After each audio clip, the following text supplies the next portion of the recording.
لو أنزلنا هذا القرآن على جبل لرأيته خاشعا متصدعا من خشية الله.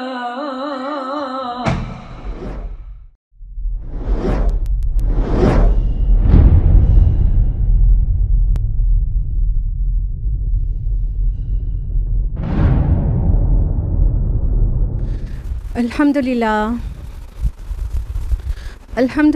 وحدہ والصلاة والسلام علی من لا نبی بعد.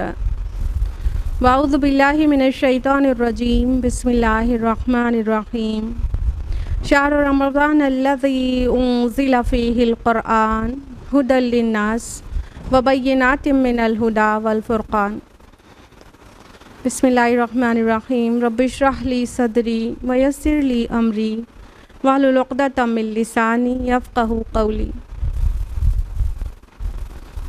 میرے عزیز بہنوں، آپ سبھی کا درس قرآن مجید میں تہہ دل سے خیر مقدم ہے. السلام علیکم ورحمۃ اللہ وبرکاتہ.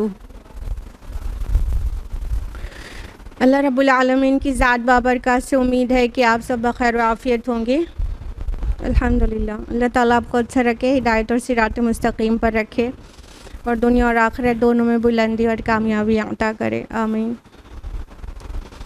تو میرے ساتھ کون سی سورہ چل رہی تھی درس قرآن میں؟ سورہ الزمر.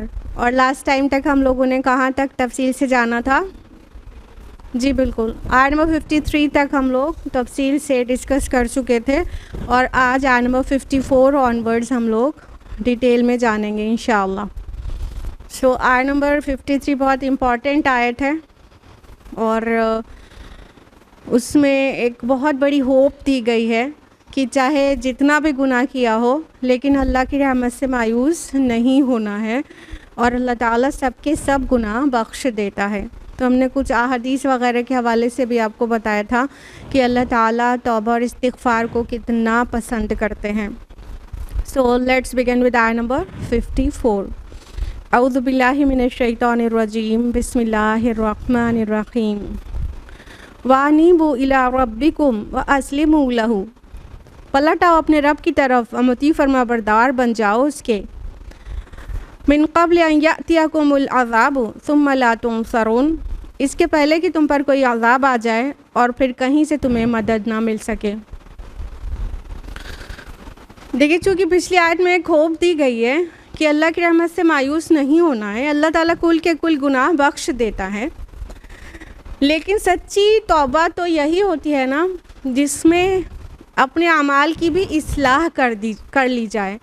سچی توبہ کے بہت ساری شرائط ہیں، اس میں سے یہ بھی ضروری ہے نا کہ انسان اپنے اعمال کی اصلاح کر لے.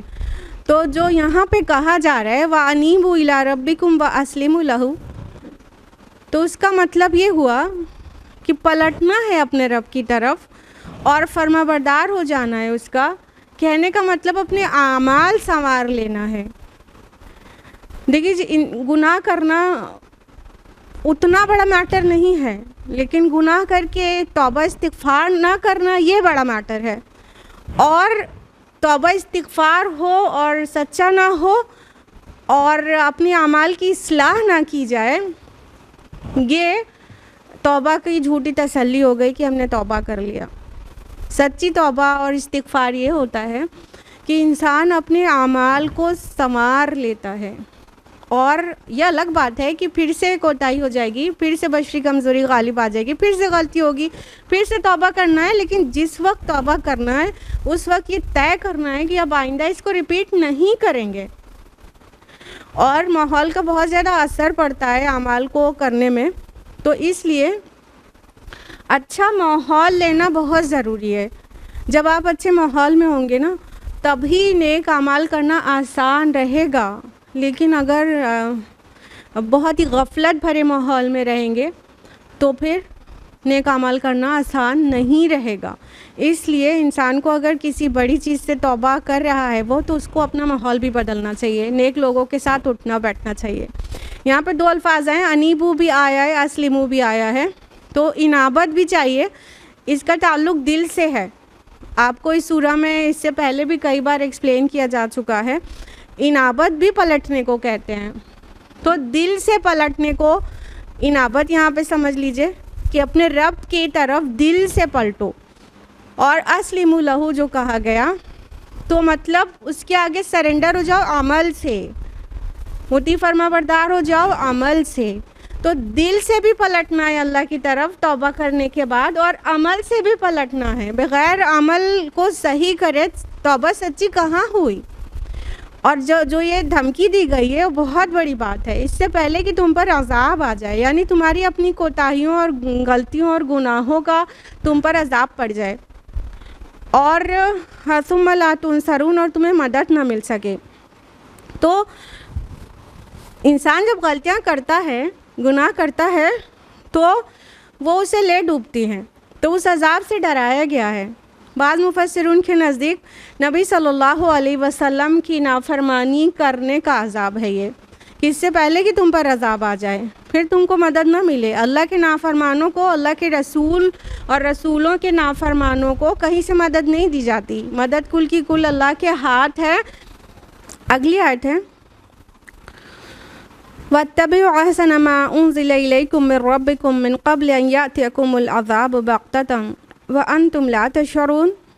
اور پیروی اختیار کر لو اپنے رب کی بھیجی ہوئی کتاب کے بہترین پہلو کی، قبل اس کے کہ تم پر اچانک عذاب آئے اور تم کو خبر بھی نہ ہو. اب اللہ سبحانہ و تعالی فرما رہے ہیں کہ جو کتاب اللہ ہے اس کے بہترین پہلو کی پیروی اختیار کر لو. اس کا کیا مطلب ہے؟ سب کے نزدیک یہی مطلب ہے، کتاب اللہ کی ہر چیز بہترین ہے. ساری دنیا میں، سارے زمانے میں کوئی کتابیں ہوں یا کوئی فلاسفرز ہوں، ان سب سے بہترین چیز جو ہے وہ کتاب اللہ کے احکام ہیں. اللہ کی کتاب قرآن مجید کے احکام ہیں. تو فرمایا اللہ تعالیٰ نے کہ پیروی اختیار کرو اپنے رب کی بھیجی ہوئی کتاب کے بہترین پہلو کی. یہ ترجمہ ہے. احسن ما انزل الیکم من ربکم اصل متن ہے.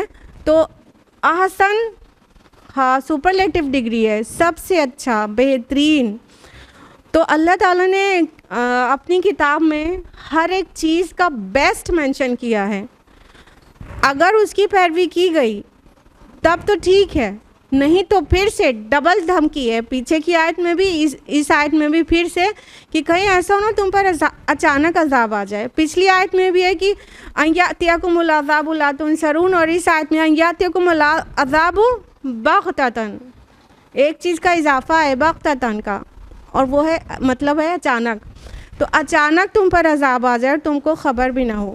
یوزولی کیا ہوتا ہے کہ انسان اپنی غلط روی میں رہتا ہے اور بہت لمبا چلتا رہتا ہے وہ غلط کار اس کے کام، تو اسے احساس نہیں رہتا اور اللہ کی کتاب سے دور ہے، اس کے مطابق زندگی ڈھلی ہوئی نہیں ہے، اسے احساس نہیں ہے.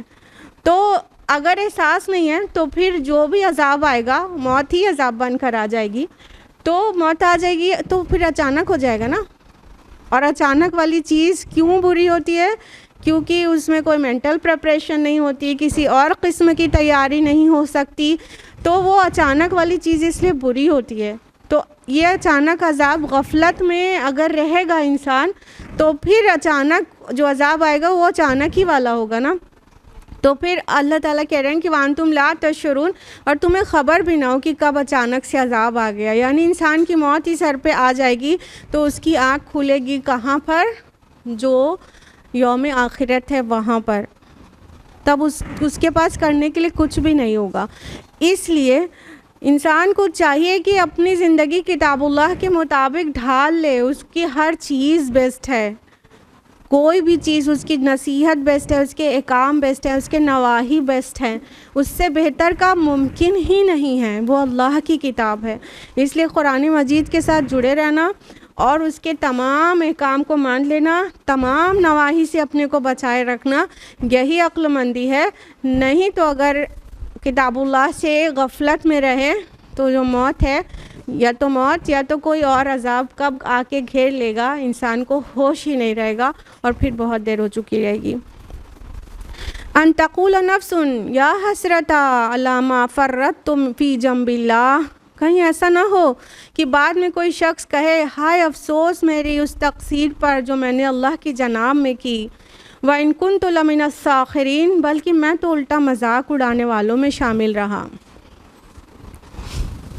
اب یہ جو حسرت کا ٹائم ہے اس کو آنے سے پہلے ساری باتیں کہی گئی ہیں، اور یہ بھی یاد دلا دیا گیا کہ کہیں ایسا نہ ہو کہ تمہارے زندگی میں حسرت کا وقت آ جائے۔ حسرت کسے کہتے ہیں؟ کوئی ایسا ریگریٹ جس کے بعد کمپنسیشن پاسبل نہ ہو، تو اس انسان اتنا ملال کرے کہ کاش ایسا کر لیا ہوتا، کاش ویسا کر لیا ہوتا۔ تو اللہ تعالیٰ کہہ رہے ہیں اس سے پہلے کر لو، کہیں ایسا نہ ہو کہ بعد میں کوئی یہ کہے ہائے افسوس میری اس کمی پر جو میں اللہ کے حضور کرتی رہی، کہ میں سیریس ہوئی ہی نہیں، میں نے ابھی سوچا تبھی کر لوں گی، مطلب دنیا کے لہو لعاب میں کھوئے رہے اور رنگینیوں میں کھوئے رہے، اور پھر اچانک آخرت میں آنکھ کھل رہی ہے تو انسان کہہ رہا ہے کہ ہائے افسوس یا حسرتا۔ اصل میں یہ یا حسرتی ہے جو کہ کلام کی خوبصورتی کے لیے یا حسرتا کر دیا گیا ہے، ایسا عربی زبان میں بالکل ہوتا ہے۔ تو اس سے دیکھیے ساؤنڈ بھی کتنا ریلیونٹ آ رہا ہے، یا حسرتا، کہ ہائے میری حسرت، ہائے میرا افسوس کہ میں اللہ کی جناب میں یہ کیا کرتی رہی۔ ایسے انسان سوچے گا نا تو یہ دیر ہونے سے پہلے ذرا آپ اپنے آپ کو چیک کریں، سانسیں چل رہی ہیں اور ابھی زندہ ہیں، اور ابھی اپنے آپ کو سنوار لیں تو بہت بہت سیوٹیبل ٹائم ہے۔ پھر جب دیر ہو جائے گی تو انسان کہے گا کہ یہ ہم کیا کرتے رہے، ہائے افسوس، ہائے حسرت، اگر ہم ایسے نہ کرتے تو کتنا اچھا ہوتا۔ بلکہ انسان کہے گا میں تو مذاق اڑانے والوں میں ہی شامل تھا، یعنی کہ کچھ ایک لوگ ہوتے ہیں ان کو اور کوئی ٹاپک ہی نہیں ملتا مذاق بنانے کا، دین کا بھی مذاق اڑا ڈالتے ہیں، اور ساتھ میں بیٹھ کے ان کے ساتھ مذاق اڑانے والوں میں ہونا، ان کے ساتھ اٹھنا بیٹھنا، یہ بھی اتنا ہی بڑا جرم ہے۔ دین کا، اللہ کے شاعر کا، کتاب اللہ کا، نبیوں کا، رسولوں کا، اللہ کی باتوں کا، اللہ کی آیات کا مذاق اڑانا کفر ہے، اور جو اس میں بیٹھے گا ایسے لوگوں کے ساتھ اٹھنا بیٹھنا کرے گا وہ بھی انہی میں سے ہے۔ تو انسان سم ٹائمز جو ہے ہنسانے کے لیے دین کی باتوں میں بھی مذاق بنا دیتا ہے، یا تو کوئی نیک دیندار لوگوں کا بیٹھ کے مذاق اڑاتا ہے کہ ارے تو فینیٹک ہو گئے ہیں، ان کا دماغ خراب ہو گیا ہے، ارے یہی ہیں کیا ایک دین کو سمجھنے والے، اور یہ ایسے کر رہی ہیں وغیرہ وغیرہ۔ تو دین اور دینداروں کا مذاق اڑانا، پھر انسان حسرت کرے گا کہ ہاں یہ میں نے کیا کیا، میں تو مذاق اڑانے والوں میں شامل رہی یا رہا۔ او تقولا، یا یہ کہے لو ان اللہ ہدانی لکنت من المتقین، کاش اللہ نے مجھے ہدایت دی ہوتی تو میں بھی متقیوں میں سے ہوتا۔ اب انسان وہاں حسرت کرے گا کہ اگر اللہ نے مجھے ہدایت دی ہوتی، کاش کہ مجھے اللہ نے ہدایت دی ہوتی تو میں بھی متقیوں میں سے ہو جاتا یا ہو جاتی۔ مطلب انسان ایک ٹائم آئے گا کہ پہلے تو متقیوں کا مذاق اڑا رہا تھا، متقی لوگوں کو کتنا مذاق بنایا جاتا ہے، اور عقل مند لوگ اور انورٹڈ کاما روشن خیال لوگ متقیوں کا کتنا مذاق بناتے ہیں، اور بعد میں انہی میں سے ہونے کی حسرت کریں گے کہ کاش میں بھی متقیوں میں سے ہوتا۔ اور دنیا میں انسان جب یہ کہتا ہے کہ جب اللہ ہمیں ہدایت دے گا تو ہم بھی ہدایت پا جائیں گے، تو ان لوگ کچھ بھی عقل مندی کی بات نہیں کرتے ہیں۔ اللہ تعالیٰ صرف انہیں ہدایت دیتا ہے جو ہدایت پانا چاہتے ہیں۔ اللہ تعالیٰ انہیں تقوی نصیب کرتا ہے جو تقوی پہ چلنا چاہتے ہیں۔ لیکن دنیا میں یہ کہنا کہ ہمیں اللہ متقی بنا دے گا تو بن جائیں گے، خالی کہنے سے کچھ نہیں ہوتا۔ انسان کے اندر سے خواہش ہونی چاہیے اور اس کے متعلق کوشش ہونی چاہیے جیسی کوشش درکار ہے، تب انسان کو ہدایت ملے گی اور تقوی نصیب ہوگا۔ اللہ کے رسول کی تقوی کے اوپر کئی دعائیں ہیں۔ کیا ہمیں کبھی توفیق ہوئی کہ ہم اللہ سے تقوی مانگیں کہ اللہ پاک میرا دلوں کو تقوی نصیب کر؟ نہیں مانگتے۔ تو اس طرح سے نہ ہدایت ملتی ہے نہ تقوی ملتا ہے۔ تو انسان کو چاہیے کہ ابھی ہدایت کی طلب کرے، اس سے پہلے کہ وہ روز آخرت حسرت کرے ہدایت کے لیے، ابھی تقوی اختیار کرے، اللہ کی نافرمانی، غصے اور غضب سے بچے، اس سے پہلے کہ انسان حسرت کرے کہ کاش میں متقیوں میں سے ہوتی۔ او تقولا حین تری العذاب لو ان لی کرۃ فاکون من المحسنین، یا عذاب دیکھ کر کہے کاش مجھے ایک موقع مل جائے اور میں بھی نیک عمل کرنے والوں میں شامل ہو جاؤں۔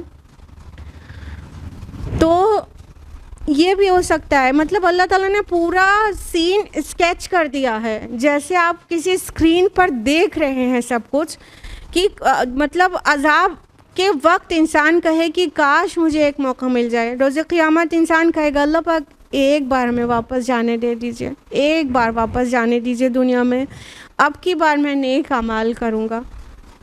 لیکن وہ اللہ تعالیٰ کے جو طے شدہ قدر ہے اس کے خلاف ہوگا، دنیا میں سے جانے کے بعد دوبارہ موقع نہیں ملے گا۔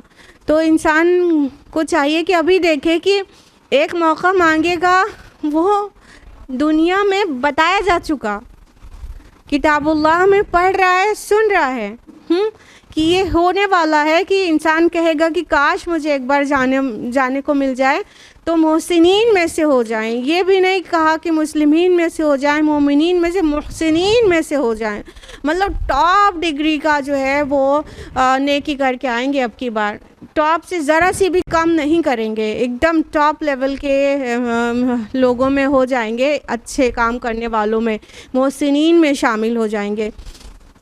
بلا قد جاءتک آیاتی، کیوں نہیں، میری آیات آپ کے پاس، تیرے پاس آ چکی تھی۔ فکذبت، پس تو نے اسے جھٹلایا، فکذبت بہا واستکبرت، تو نے اسے جھٹلایا اور تکبر کیا، وکنت من الکافرین، تو کافروں میں سے تھا۔ یعنی ایسا نہیں ہے کہ دنیا میں انسان کو واضح نہیں ہوا تھا، اللہ تعالیٰ روز قیامہ کسی کو بھی ایسے عذاب نہیں دے گا کہ دنیا میں حجت تمام نہیں ہو گئی ہو۔ وہاں جواب کیا دیا جائے گا؟ نہیں، دوبارہ جانے کو تو نہیں ملے گا، تمہارے پاس میری آیات آتی تھیں، اللہ کی نشانیاں پوری کائنات میں بکھری پڑی ہیں، اللہ کی نشانیاں کتاب اللہ میں ہیں، اللہ کی آیات، اور انسان کے اپنے سول میں بھی ہے، ہمارے اندر بھی اللہ کی بہت ساری نشانیاں ہیں، بس ضرورت رہتی ہے تھوڑا سا غور و فکر کرنے کی، سب سمجھ میں آ جاتا ہے، مختلف طریقے سے انسان کے پاس نشانیاں پہنچتی رہتی ہیں۔ تو اللہ تعالیٰ کہے گا کیوں نہیں، تیرے پاس تو میری نشانیاں آتی تھی نا، لیکن تو نے اسے جھٹلایا۔ سم ٹائمز اندر سے کوئی آواز آتی ہے، اس کو سپریس کرتا ہے انسان، سم ٹائمز کوئی باہر سے حق لے کے آ جاتا ہے، وہ ایک ہمارے لیے ٹیسٹ ہوتا ہے اور اس کو انسان انکار کر دیتا ہے۔ تو استکبار کیا اور انکار کیا، تو نے اسے جھٹلایا اور تکبر کیا، تو ایکچولی کافروں میں سے ہی تھا۔ تو دنیا میں جگہ جگہ سے انسان کی ہدایت کے لیے نشانیاں اس کے آس پاس آتی رہتی ہیں، ایسا ہو ہی نہیں سکتا کہ انسان کو واضح نہ ہو کہ حق کیا ہے، لیکن حق کا بہت زیادہ لمبے وقت تک انکار کرنے کا جو سزا ہے، پھر وہ حق کی پہچان گم جاتی ہے اور پھر وہ نہیں پہچان سکتا۔ اور واستکبرت جو یہاں پہ کہا گیا، تو نے استکبار کیا، تو نے بڑائی اختیار کی، تو نے اپنے کو بڑا سمجھا۔ تو انسان تکبر کب کرتا ہے؟ تکبر کی ڈیفینیشن ہی کیا ہوتی ہے؟ حق کا ناحق کرنا اور دوسرے کو حقیر جاننا۔ تو بطر اللہ کے وقمت الناس، تو حق کو ناحق، جب حق آتا ہے تو انسان اس کو پہچاننے کے بجائے اپنی تھاٹ یا اپنی مرضی یا اپنی خواہش نفس کو مقدم کر دیتا ہے، اس وجہ سے حق کا انکار کر دیتا ہے۔ یا تو کسی کو حقیر جان کر کہ کوئی حق لے کر آیا لیکن یہ اب ہمیں چلیں سکھانے، یہ ہمیں سکھائیں گے، مجھے اور آپ سکھائیں گے، اس طرح سے انسان اپنے کو بڑا سمجھ لیتا ہے. تو یہ جو استکبار ہے نا وہ اللہ تعالیٰ کو بالکل پسند نہیں. بڑے صرف اور صرف اللہ تعالیٰ ہیں اور سب حقیر ہیں. اس لیے جب اس طرح سے تکذیب اور استکبار دونوں چیز ہوتی رہتی ہے تو انسان کافروں میں لکھ دیا جاتا ہے. اللہ تعالیٰ کہیں گے تمہارے پاس ہماری آیات آتی تھیں لیکن تم نے کیا کیا؟ تکذیب کی یعنی جھٹلایا، اور استکبار کیا یعنی ایروگینٹ بنے رہے تم تو ایکچولی تھے ہی کافر، ریجیکٹ کرنے والے، کنسیل کرنے والے، نہ ماننے والے، چھوڑ دینے والے، انکار کر دینے والے. وَيَوْمَ الْقِيَامَةِ تَرَى الَّذِينَ كَذَبُوا عَلَى اللَّهِ وُجُوهُهُمْ مُسْوَدَّةٌ. آج جن لوگوں نے خدا پر جھوٹ باندھے ہیں قیامت کے روز تم دیکھو گے کہ ان کے منہ کالے ہوں گے. أَلَيْسَ فِي جَهَنَّمَ مَثْوًى لِلْمُتَكَبِّرِينَ. کیا جہنم میں متکبروں کے لیے کافی جگہ نہیں ہے؟ تو جو لوگ اللہ تعالیٰ کے اوپر جھوٹ باندھتے ہیں ان لوگوں کو چہروں سے پہچان لیا جائے گا، وہ بلیک ہو رہے ہوں گے. بہت طرح سے انسان اللہ تعالیٰ پر جھوٹ باندھتا ہے. ایسی کتنی ہی باتیں جو قرآن میں ہے نہیں، بہت ہی غیر ذمہ داری سے کچھ لوگ کہہ دیتے ہیں قرآن میں لکھا ہوا ہے. یہ بھی ایک طرح کا جھوٹ باندھنا ہوا. ہاں، اللہ کے حلال کردہ کو حرام، حرام کردہ کو حلال، یہ بھی اللہ پہ جھوٹ باندھنا ہوا. اور اپنے آباء و اجداد کے چلن کو ویلڈ قرار دینا، چاہے وہ کتاب اللہ سے ٹکراتے ہوں. نہیں، اللہ تعالیٰ کا تو یہی حکم ہے. تو یہ اللہ پہ جھوٹ باندھنا مختلف طریقے سے، اور بالخصوص شرک کرنا اللہ پہ سب سے بڑا جھوٹ باندھنا ہے کہ اللہ تعالیٰ نے پارٹنرز رکھے ہیں. تو بہت طرح سے انسان اللہ تعالیٰ پر جھوٹ باندھتا ہے. تو جو بھی انسان ایسا کرے گا قیامت کے دن بالکل بلیک ہو کر آئے گا، اس کا اپیئرنس بتائے گا کہ وہ کتنا بڑا مجرم ہے. اور ایسوں کے لیے کہا گیا کہ کیا متکبروں کے لیے جہنم میں کافی جگہ نہیں ہے؟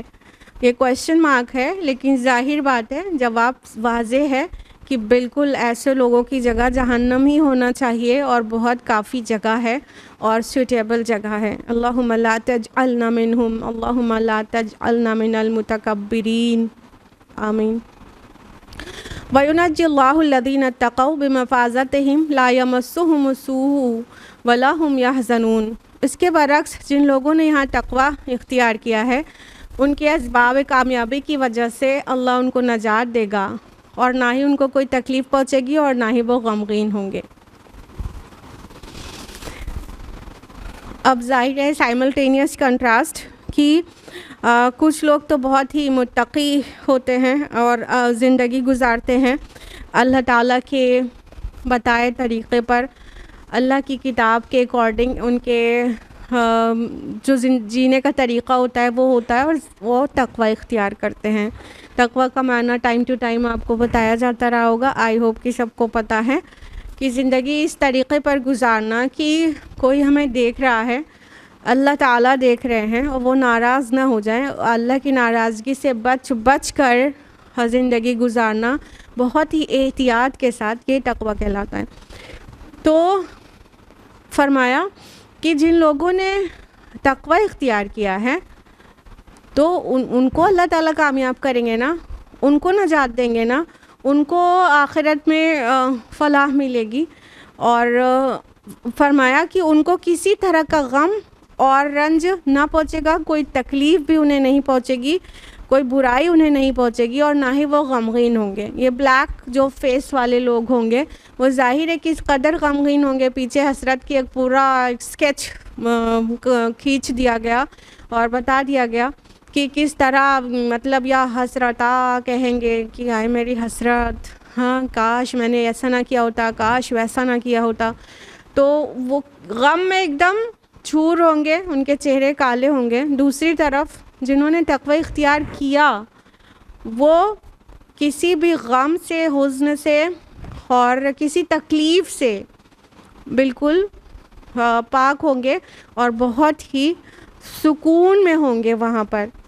یہاں پر گناہ کرنے والے بظاہر لگتا ہے کہ بہت عیش سے ہیں، حالانکہ اندر دل کے ان کے تب بھی سکون نہیں رہتا، وہ الگ بات ہے، لیکن بہت عیش سے زندگی گزارتے ہیں نا. تو اب عیش کی زندگی صرف متقین کو ملے گی آخرت میں. اللہ خالق کل شیء وہو علی کل شیء وکیل. اللہ ہر چیز کا خالق ہے اور وہی ہر چیز پر نگہبان ہے.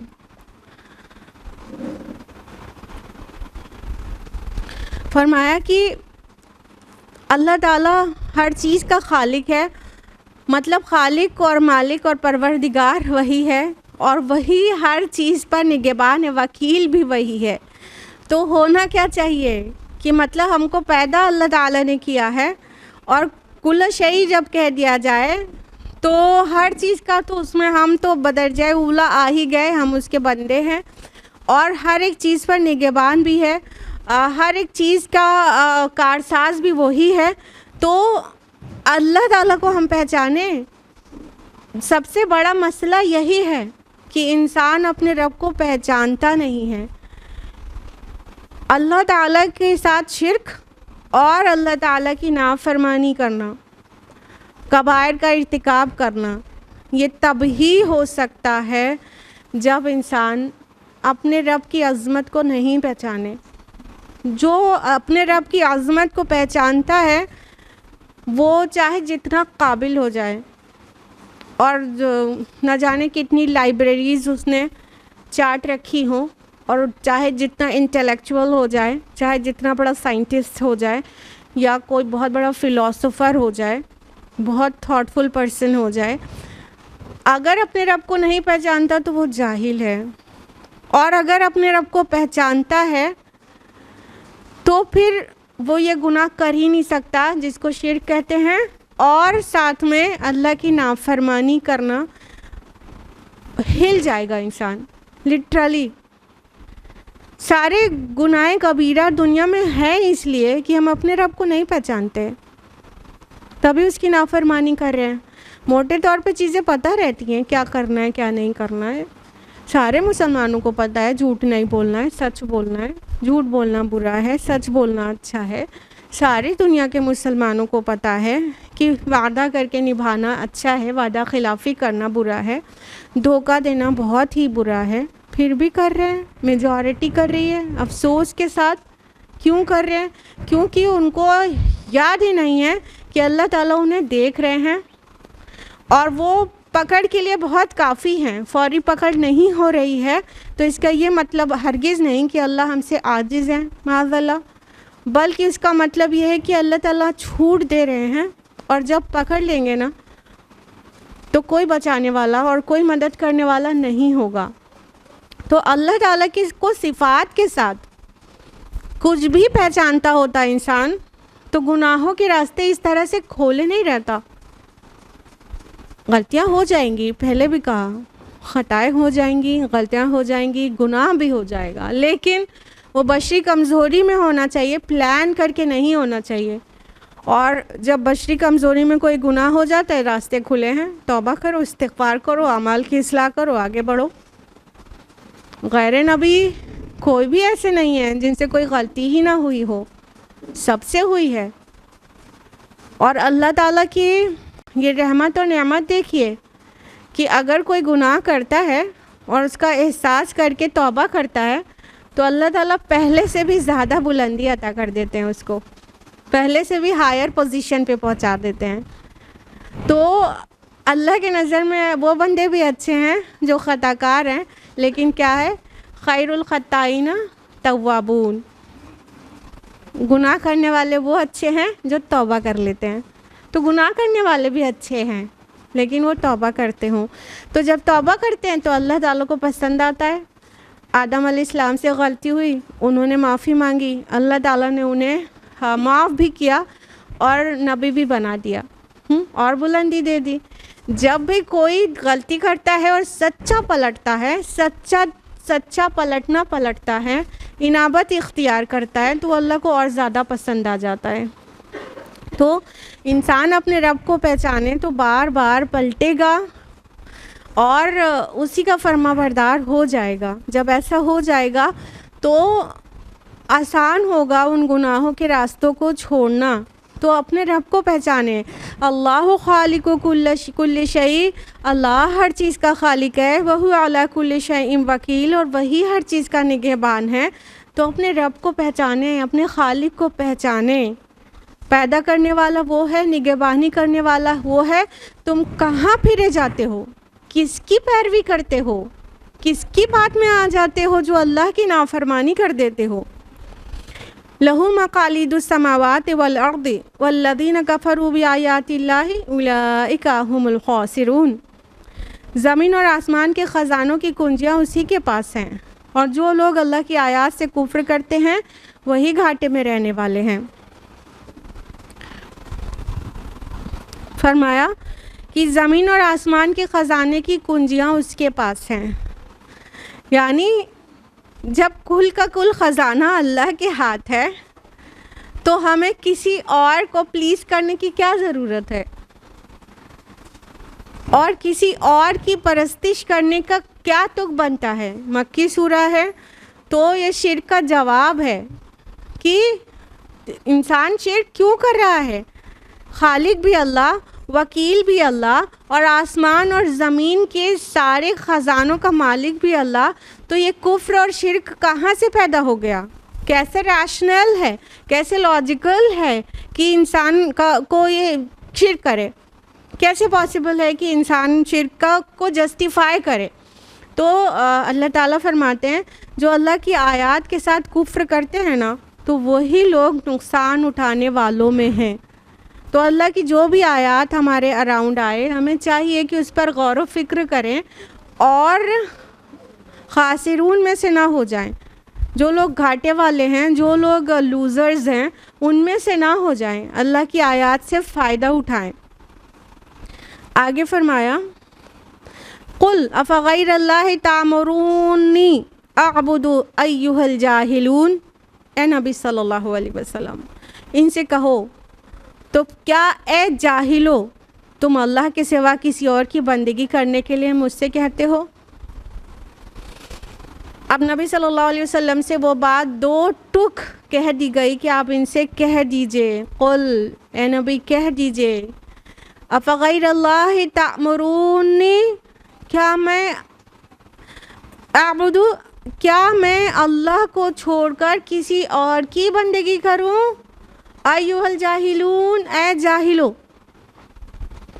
آپ کو قرآن مجید میں اس آیت کی طرح اور آیات نہیں ملیں گی. اتنے دو ٹوک انداز میں ایھا الجاہلون کہہ کے خطاب آپ کو یہیں پہ ملے گا کہ اے جاہلو تم کیسے سوچتے ہو کہ میں اللہ کے علاوہ کسی اور کی بندگی کروں. اب جاہل کس کو کہتے ہیں عربی زبان میں، اس کو ٹھیک سے سمجھ لیجئے. دیکھیں ہم اردو زبان میں جاہل اس کو کہتے ہیں جس کو علم نہ ہو، ٹھیک. عربی زبان میں جاہل ایسے انسان کو کہتے ہیں بیسیکلی جو انسان جذباتوں سے مغلوب ہو جاتا ہو، جو بہت جذباتی ہو، اس کے فیصلے جذباتوں پر ہوتے ہوں نہ کہ علم کے ساتھ اور عقل کے ساتھ. جذباتی انسان بس جذباتوں میں آ کے جو فیصلے کرتا ہو اس کو جاہل کہتے ہیں. علم کی کمی والے کو بھی جاہل کہتے ہیں اور حماقت زدہ کو بھی جاہل کہتے ہیں. یعنی کہ علم تو ہے، سائنٹسٹ ہے، لیکن حماقت زدہ ہے. اب اتنا علم نے اس کو کچھ فائدہ نہیں پہنچایا، وہ اتنی بڑی حماقت کر رہا ہے کہ اس علم سے فائدہ نہیں اٹھا رہا ہے. اس علم کو اس نے بہت سپرفیشل رکھا ہے، اسے حقیقت کا علم نہیں ہوا. اس نے خالی کتابیں پڑھی اور اس نے اپنے دل کو حاضر رکھ کر حقیقت کے علم کو کبھی نہیں ڈھونڈا. تو ایسے ہی حماقت زدہ کو بھی جاہل کہتے ہیں. تو بہرحال اس طرح سے ایڈریس ایھا الجاہلون، اے جاہلو، یہ بہت ہی کمپیریٹیولی بہت ہی سخت انداز ہے کہ کہہ دو اے نبی صلی اللہ علیہ وسلم ان سے کہہ دیجیے اے جاہلو تم نہیں سمجھ رہے ہو خالق اللہ ہے، وکیل اللہ ہے، زمین آسمان کے سارے خزانے کی چابی اللہ کے پاس ہے، سب کچھ کرنے والا اللہ. تو تم کیسے امید کرتے ہو کہ تمہاری طرح میں بھی حماقت زدہ ہو جاؤں، میں بھی جاہل ہو جاؤں اور اللہ کے علاوہ کسی اور کی عبادت کروں؟ آپ کو ضرور پتہ ہوگا کہ نبی صلی اللہ علیہ وسلم کے پاس کئی بار ایسے آفرز آئے تھے کہ کچھ آپ ہماری مان لیجئے، کچھ ہم آپ کی مان لیں، کچھ دن آپ ہمارے خداؤں کی پیروی کریے، کچھ دن جس خدا کی طرف آپ بلا رہے ہیں ہم اس کی عبادت کر لیں گے۔ تو اس طرح سے بہت سارے آفرز نبی صلی اللہ علیہ وسلم کو ٹائم ٹو ٹائم آتے رہے ہیں۔ تو اس کے جواب میں اتنا سخت وہ جواب دیا گیا ہے کہ تم اے جاہلو، تم چاہتے ہو کہ میں اللہ کو چھوڑ کر کسی اور کی بندگی کروں؟ جس طرح تم حماقت زدہ ہوئے ہو میں بھی ہو جاؤں؟ ایسے کیسے ہو سکتا ہے؟ نبی صلی اللہ علیہ وسلم کے پاس علم آیا تھا اور آپ کو ایک دم کہہ دیا گیا کہ انہیں سنا دو کہ میں تمہاری طرح حماقت زدہ نہیں ہوں، بلکہ میری بنیاد واقعی ہے۔ وَلَقَدْ أُوحِيَ إِلَيْكَ وَإِلَى الَّذِينَ مِن قَبْلِكَ لَئِنْ أَشْرَكْتَ لَيَحْبَطَنَّ عَمَلُكَ وَلَا تَكُونَنَّ مِنَ الْخَاسِرِينَ۔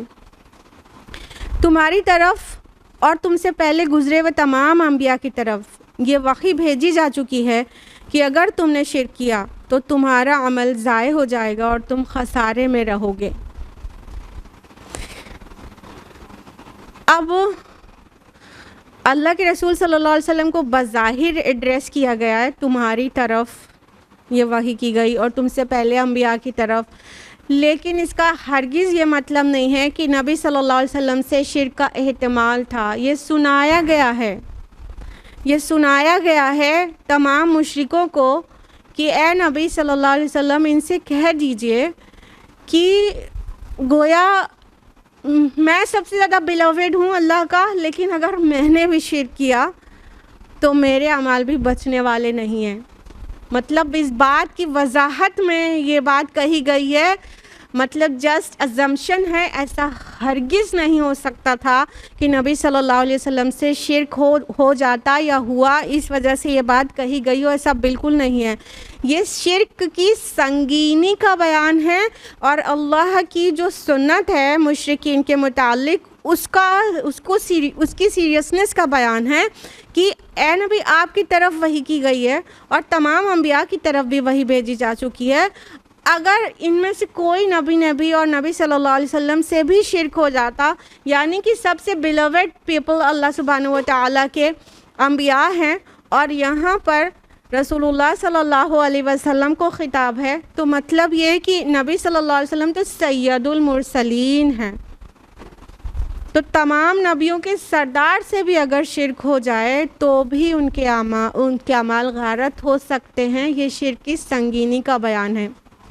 اسی طرح کی آیت سورہ انعام سورہ نمبر 6 آیت نمبر 88 بھی ہے، جس میں اس کے پہلے کی آیات میں 18 انبیاء کا نام سے ذکر ہے، نام سے 18 نبیوں کا ذکر ہے، اور آیت نمبر 88 میں کہا گیا کہ اگر ان سے بھی شرک ہوتا تو ان کے بھی تمام اعمال غارت ہو جاتے، کیونکہ اللہ تعالیٰ کسی کے بھی عمل کو قبول نہیں کریں گے اگرچہ ایمان صحیح نہ ہو۔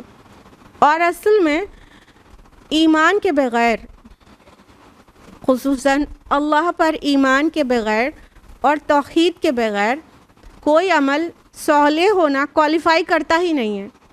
کیسے ہو سکتا ہے؟ دیکھیے، خالق اللہ تعالیٰ، مالک اللہ تعالیٰ، پروردگار اللہ تعالیٰ، منعم اللہ تعالیٰ، سارے جو ہماری عطا ہے وہ سب اللہ کی طرف سے ہے۔ اب ہم اس کا شکرانہ کرنا چاہیں تو کیسے کریں؟ کہ ہم اس کی عبادت کریں، یہی سب سے بڑا شکر ہے کہ نہیں ہے؟ لیکن اگر ہم منعم کے نعمتوں کو نظر انداز کریں اور اس کا شکرانہ نہیں کریں اور وہ شکرانہ کسی اور کی طرف پلٹا لے جائیں تو اس سے بڑا غدار کون ہوگا؟ تو جب انسان اپنے منعم کی، اپنے پروردگار کی، اپنے خالق کا غدار ہے تو اس کا کون سا عمل نیک عمل ہوا؟ وہ ناشکرا ہے نا۔ اسی لیے دیکھیں کفر جو ہے شکر کے کنٹراسٹ میں بھی آتا ہے، ایمان کے کنٹراسٹ میں بھی آتا ہے، کیونکہ جو انسان شاکر نہیں، شکر کرنے والا نہیں، وہ انسان کافر ہے، انکار کر رہا ہے نا، کسی کی نعمتوں کا انکار کر رہا ہے نا. ارے اللہ تعالیٰ کی نعمتیں تو ان گنت ہیں. We are not able to count the blessings of Allah سبحانہ و تعالیٰ ایٹ آل نا. This is quite clear to ایوری بڈی. قرآن مجید میں دو جگہ پر کہا گیا، سورہ ابراہیم میں بھی اور سورہ نحل میں بھی، کہ وَإِن تَعُدُّوا نِعْمَةَ اللَّهِ لَا تُحْصُوهَا. اگر تم اللہ کی نعمتوں کو کاؤنٹ کرنا چاہو تو تم کاؤنٹ نہیں کر سکتے. اللہ کی نعمتیں تو انکاؤنٹیبل ہیں ہم پر. ہم کسی کے اوپر کوئی احسان کر دیتے ہیں دنیا میں، چھوٹا موٹا سا بھی احسان، اور وہ احسان ناشناسی کرے اور اس کے خلاف کوئی حرکت کر دے آپ کے خلاف یا ہمارے خلاف، تو کتنا برا لگتا ہے، کتنا برا لگتا ہے. دیکھو ان کے ایسے وقت پہ ہم کام آئے تھے، اتنا ہم نے ان کو مطلب کیا، اور آج انہوں نے ایسا کیا ہمارے خلاف، کتنا برا لگتا ہے. یعنی ہم لوگ چھوٹے چھوٹے سے بھی کسی کے اوپر احسان کر دیں تو ہم امید کرتے ہیں کہ وہ احسان شناسی کرے، احسان ناشناسی نہ کرے. یعنی وہ ایکنالج کرے، وہ پہچانے کہ ہاں احسان کیا گیا ہے، اور وہ ہمارے ساتھ اپنا بیہیویئر اچھا ہی رکھے کیونکہ ہم نے فلاں وقت اس کے اوپر احسان کیا تھا. وہ ہمارے خلاف کوئی چیز نہ کرے. کرتے ہیں نہیں ایکسپیکٹ. ایک آٹومیٹک ایکسپیکٹیشن ہو جاتی ہے کہ بھلائی کا جواب اس کو بھی بھلائی سے دینا چاہیے تھا نا. ہم لوگ اتنے تھوڑی چیز کسی کے ساتھ اچھا کر کے، بہت کبھی ایک بار کسی کے کام آ کے ایکسپیکٹ کرتے ہیں کہ وہ ہمارا شکرانہ کرے. اینی ہاؤ کال سے بھی تھینک یو بولے، بہت بہت شکریہ بولے، اور عمل سے بھی کہ ہم نے ان کے ساتھ اچھا کیا تو وہ بھی ہمارے ساتھ اچھا ہی کرتا ہے، ہمارے پیٹھ پیچھے بھی اچھا ہی طرح سے ہمارا ذکر کرتا ہے. تو سوچئے کہ اللہ سبحانہ و تعالیٰ کی نعمتیں جو انکاؤنٹیبل ہیں ہم سب پر، ان نعمتوں کی اندیکھی کر کے شکرانہ کسی اور کو پیش کیا جائے. بیٹی کی شادی ہو گئی ہے تو نذرانہ کہیں کسی اور کے پاس چلا گیا، اور ڈیگیں چڑھ رہی ہیں اور کسی اور کو پلیز کیا جا رہا ہے، اور بتوں کے سامنے چڑھاوے چڑھائے جا رہے ہیں. تو یہ کیا ہے؟ غداری ہی تو ہے نا. کہ منعم کوئی اور ہے، احسان کرنے والا کوئی اور ہے، اور ہم شکرانہ کسی اور کا کر رہے ہیں.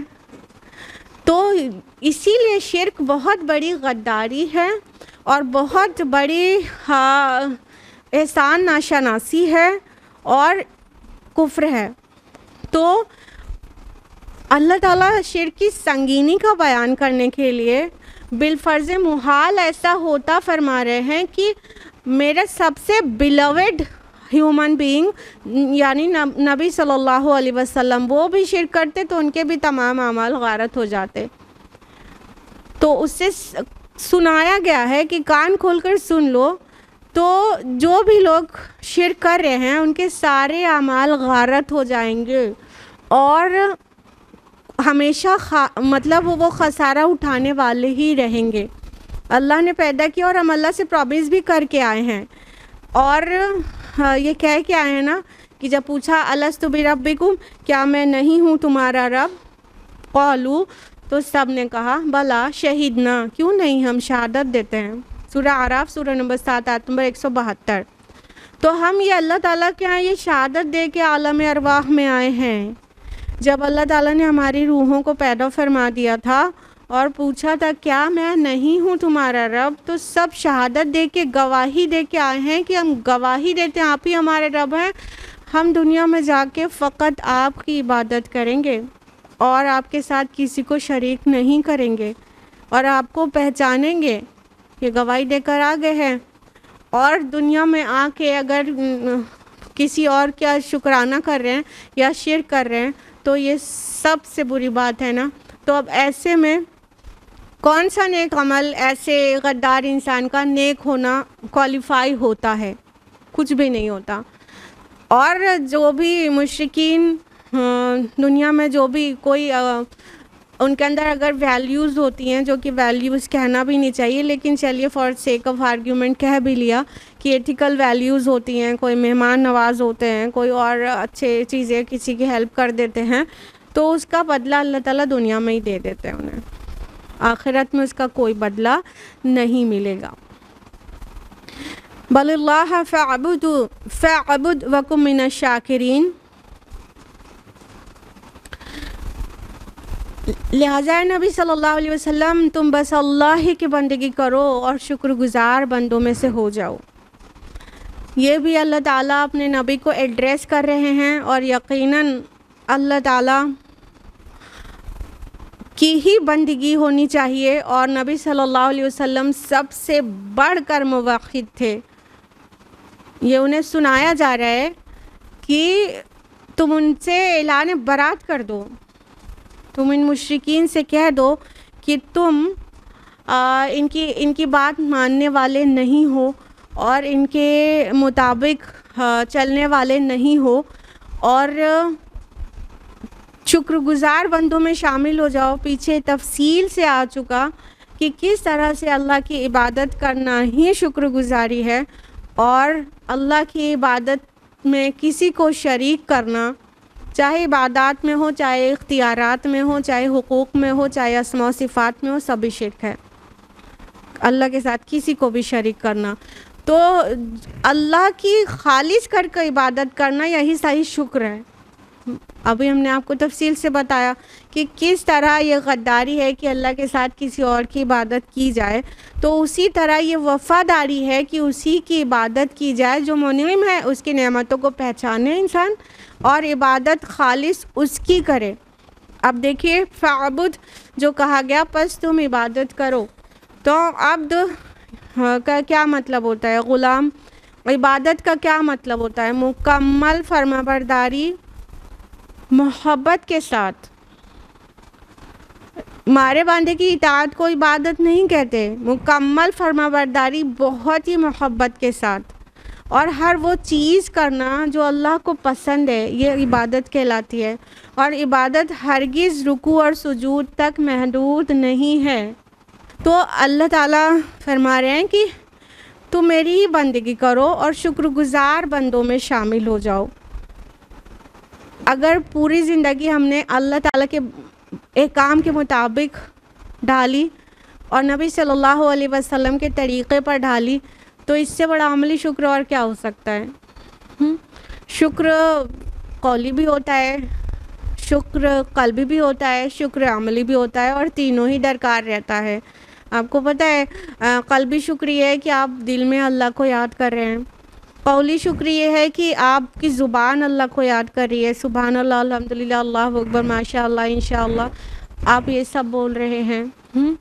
اور عملی شکر یہ ہے کہ اپنے جوارح، اپنے باڈی آرگنز صرف ان کاموں میں استعمال کر رہے ہیں جو اللہ نے بتایا ہے، آرڈر دیا ہے، اور ان چیزوں سے بالکل روک رہے ہیں اپنے باڈی آرگنز کو جس کے لیے اللہ نے منع کیا ہے، نواہی سے بچ رہے ہیں. تو یہ عملی شکر ہو گیا. تو تینوں طرح کا شکر ضرورت ہے کہ تینوں طرح کے شکر کو پہچانیں اور تینوں طرح کے شکر کو کریں. نہ صرف تسبیح پر الحمدللہ الحمدللہ کو 100 بار نہیں 1000 بار پڑھ ڈالیں، لیکن زندگی میں جو عمل ہے وہ حرام ہو تو کون سی وفاداری ہے کہ زبان سے آپ نے الحمدللہ بہت بار کہا تھا؟ کہاں کی سمجھداری ہے؟ تو ہمیں عمل سے بھی شکر کرنا ہی چاہیے. اللہ تعالیٰ نے فرمایا کہ وَقُم مِّنَ الشَّاكِرِينَ، اور شاکروں میں سے ہو جاؤ.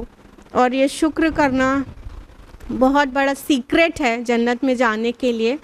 سیکرٹ کیا کہنا چاہیے؟ ریزن ہے. سیکرٹ تو ہے نہیں، قرآن میں تو بہت واضح ہے. صبر اور شکر بہت ہی اہم جزو ہے جس کے بغیر جو جنت ملنے سے رہی. صبر اور شکر دو چیز بہت اچھی طرح سے رہے گا تو اس کی پھر صابر اور شاکر کی جگہ کچھ اور نہیں، جنت ہے انشاءاللہ. اللہم ربنا اجعلنا من الشاکرین، آمین یا رب العالمین. آج کے لیے اتنا ہی. سبحانک اللہم و بحمدک، نشہد ان لا الہ الا انت، نستغفرک و نتوب الیک. السلام علیکم ورحمۃ اللہ وبرکاتہ.